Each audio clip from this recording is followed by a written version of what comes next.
Alright, so today I'm going to be replacing the fuel pump assembly on a 2003 Volvo Penta 5.7Gi-B.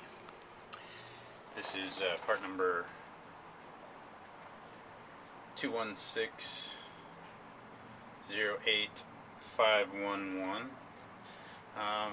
The only thing that I can see that's going to be a little bit of a trick for me is this guy.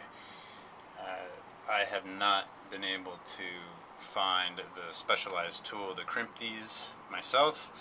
The same tool, I guess, will cut them off. I've bought this instead. Hopefully it'll work. It's what I'm going to have to do today. And I don't really see why this wouldn't do as good of a job. But I'll be inspecting it for leaks. So first thing I'm going to do is disconnect the batteries and get started. So now that I have the batteries disconnected, I'm going to disconnect the fuel line, and I want to trace that down to the tank with you because I'm also going to change out my check valve or anti-siphon valve. This is pretty close or pretty handy nearby. I'm on a 2003 Signature 260, so yours might be a little different. Alright, so I'm going to disconnect this where the fuel comes in and drain the fuel line into a jar. And I've got some absorbent rags here. I'm using pig mat, but there's lots of stuff available. Catch any spills.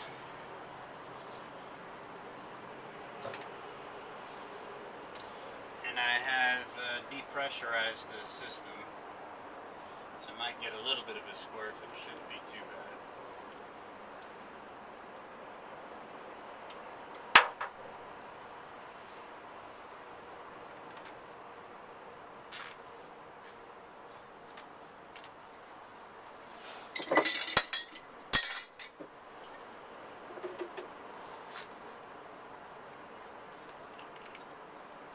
Just twisting and pulling down.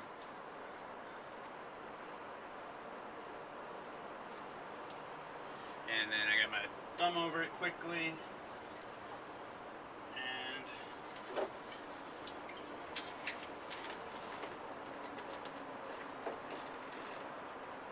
just holding the fuel line down in the bilge lower than the top of the tube to let it drain out, and that's done. Okay, so now I'm gonna take off this end of the fuel line, and last time I did it I really had to wrestle a little bit with the hose. It was on there kind of tight, which I guess is good. So again, I put my absorbent mat underneath to catch any gas that may come out, and again I'm just twisting and pulling, trying to be firm but gentle. There we go. And I didn't have any gas spill. So here is the valve that I want to replace. And at least in my case, I'm using a 11/16 and just gentle pressure.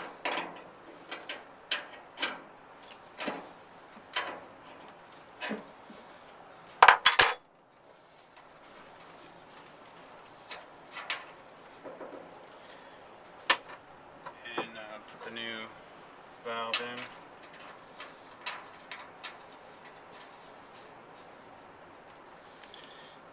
And again, I'm using the same wrench, 11/16. Snug it back in. I'm not over tightening. This is made out of aluminum. Also, the threads are expanding. These are like plumbing threads. So go until I feel some good resistance and I'm not wrenching on it. And now I'll just put this back on. Again, this is probably going to take some grunting on my part.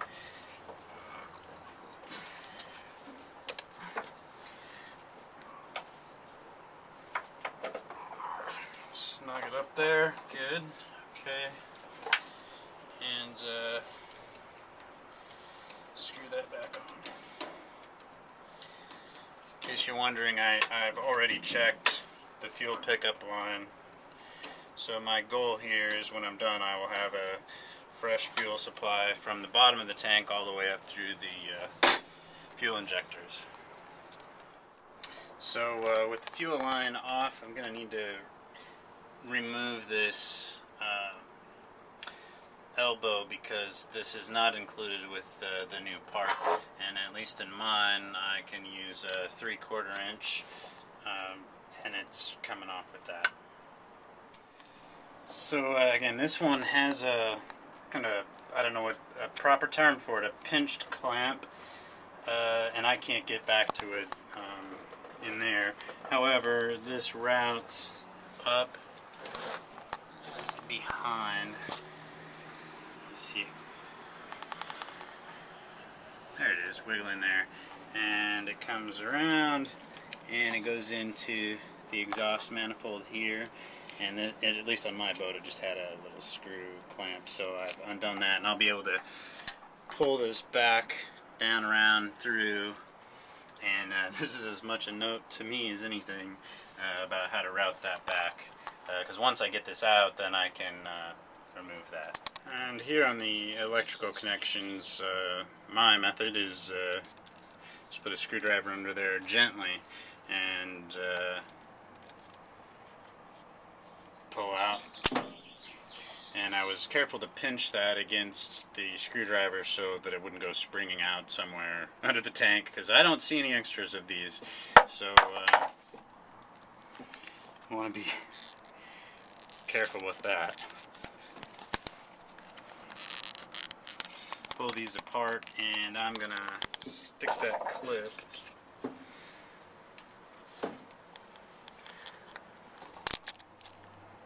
back here where it goes, which is a little hard to do with one hand. Okay. Clipped on. So I realize I skipped a bit, but I've got the new unit installed. Really all you missed was taking out the 4 bolts, 1, 2. There's one back here and also one down here. You missed that, and then this whole unit was able to drop down, and I think I talked about it a little bit in an earlier clip. I had to snake some of these tubes that come up into here so I could pull it down and then get the clamps off, but now I've clamped the tubes onto the new fuel pump assembly and got it back into place. The noteworthy thing here really is this top bolt. I am using a 9/16. It seems that just because of the way that it sits here, that for this one you've really got to use a wrench. My sockets won't fit, so just so you're not frustrated. Oh, also, by the way, you notice here I took off the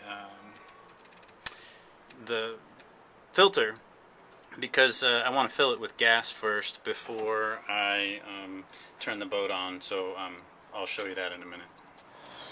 Okay, hopefully I'm getting this shot. So I've got the fuel filter here, and I don't know if you can see, but I've filled it with gas. I don't want the system to be dry when I start the boat, so I filled this full of good non-ethanol gas that I know didn't have any water in it, and I'm just going to put a little bit of oil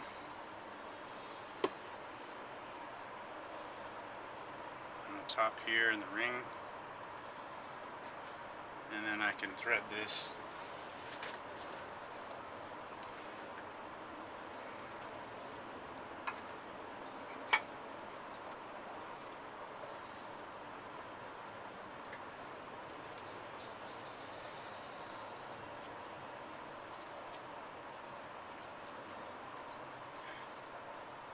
So the instructions say twist until it makes contact, and then 3/4 turn in addition. So I'm going to use just this kind of a small oil filter wrench.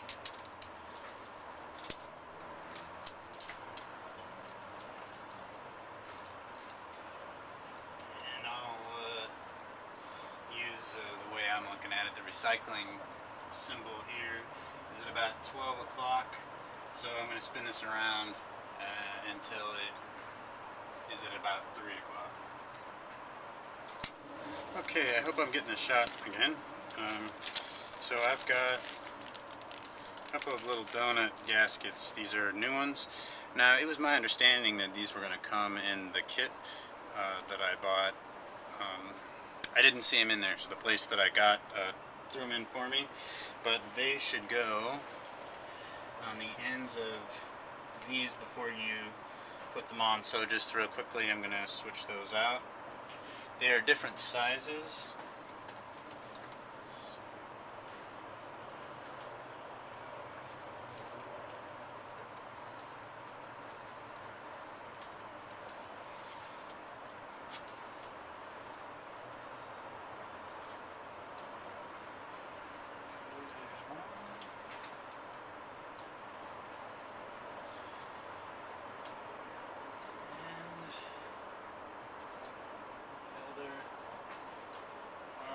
So I can now thread these in and seal them down.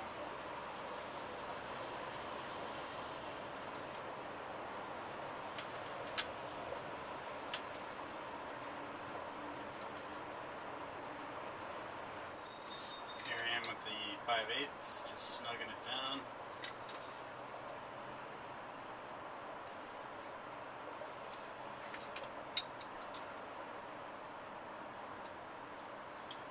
Okay, the electronics, I don't know if you can see this.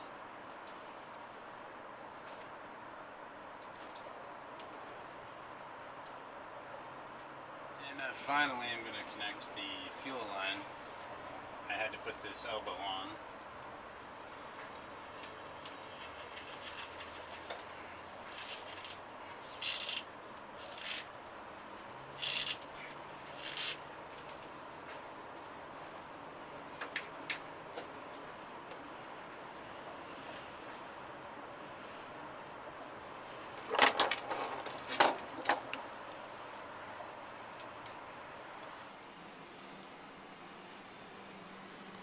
Alright, so I want to show you how to change, or at least get at, the fuel pressure regulator, and it's this little guy right here. So pull the hose off the top. What I'm going to do is push in gently with one hand, put some in pressure, and there's a clip here, and I'm just going to grab a screwdriver here and use it to gently but firmly pull up. I'm afraid that you're going to miss the angle here, but okay, so there I've got the clip off, and already got this depressurized, but just for drill, tuck a cloth down under there, and now I can pull this out.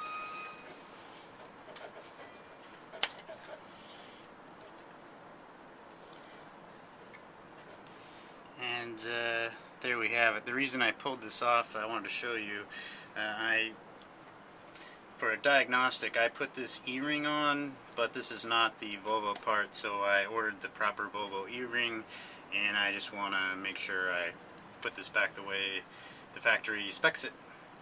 And boy, am I glad I did that. Here's the one that I put in for test purposes, and here's the Volvo part, which also looks like it's made out of stainless. So this is less than $3, and I'm sure it fits right on here.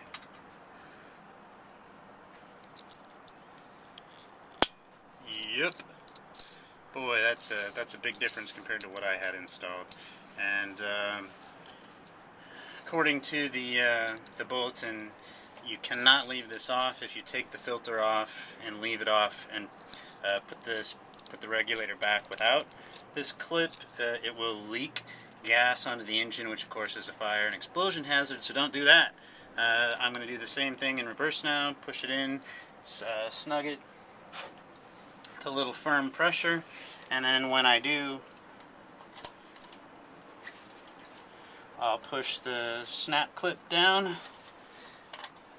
Again, I'm afraid that the angle you'll miss, but I understand the procedure.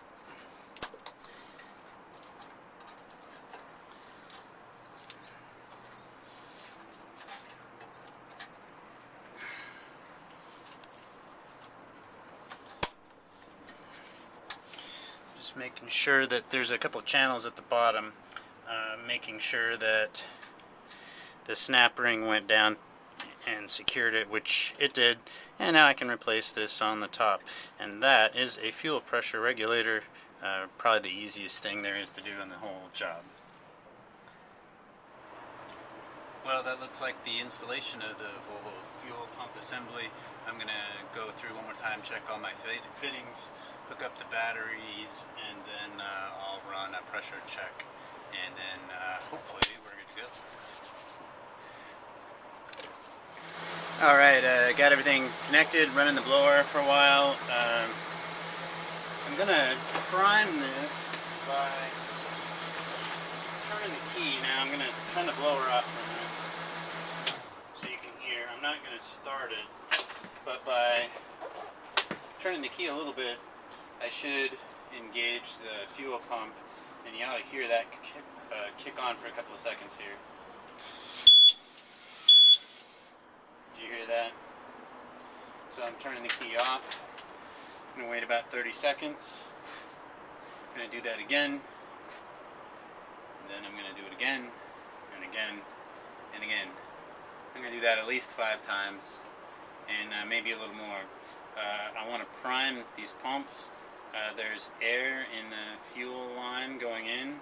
Remember, I filled the filter with gas, but the pumps I expect are empty and everything else. So here we go again. And I can hear those pumps running strong. So, alright, I have done the cycling, just turning the key a little bit and letting the pump cycle on and do some self-priming. I lost count. Guess I should have used my fingers or taken my shoes off or something. But anyway, I think that I've done it 6 or 7 times. I'm going to do it again. It has started to sound a little different. Here it is. A little more smooth. I believe that means it's time to give it a try. So here we go.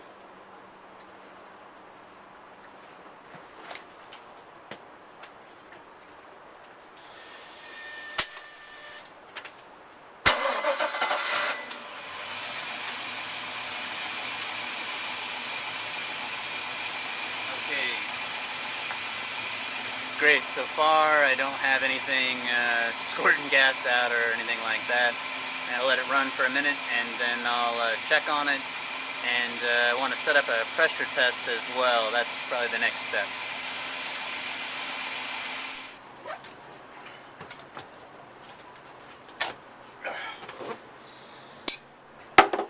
Okay, so this is the pressure testing gauge.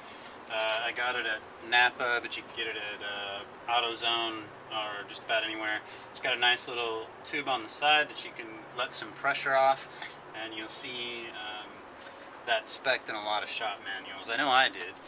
So unfortunately I can't hold that and run the test at the same time, so you'll sort of have to trust me or look at a picture, go down and look at your own. But right here at the bottom of the low pressure pump, there's a little, looks like a bicycle tire inflator with its own little cap. And on my pressure tester, it's a 2-piece because it has an adapter. This is for the high pressure, and you need this for the low pressure. So I'm going to thread this onto the low pressure.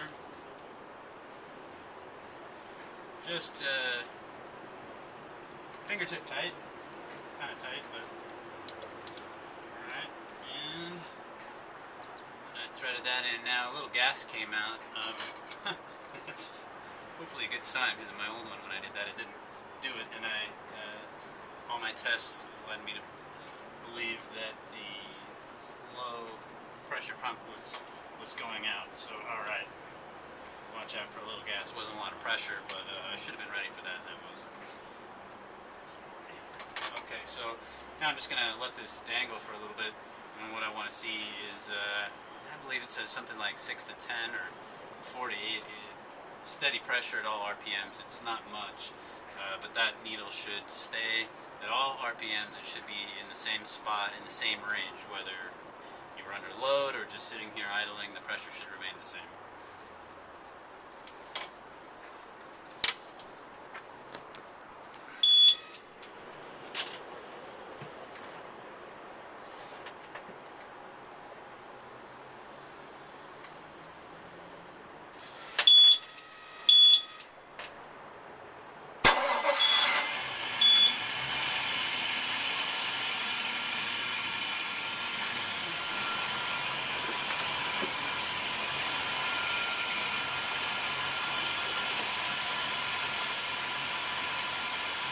Alright, well, I'm getting a constant 18, and that's not good, as far as I know. I'll have to look into that. After doing this, the likely candidate would be the fuel pressure regulator, so I think I need to turn this off and do a check on the high pressure side.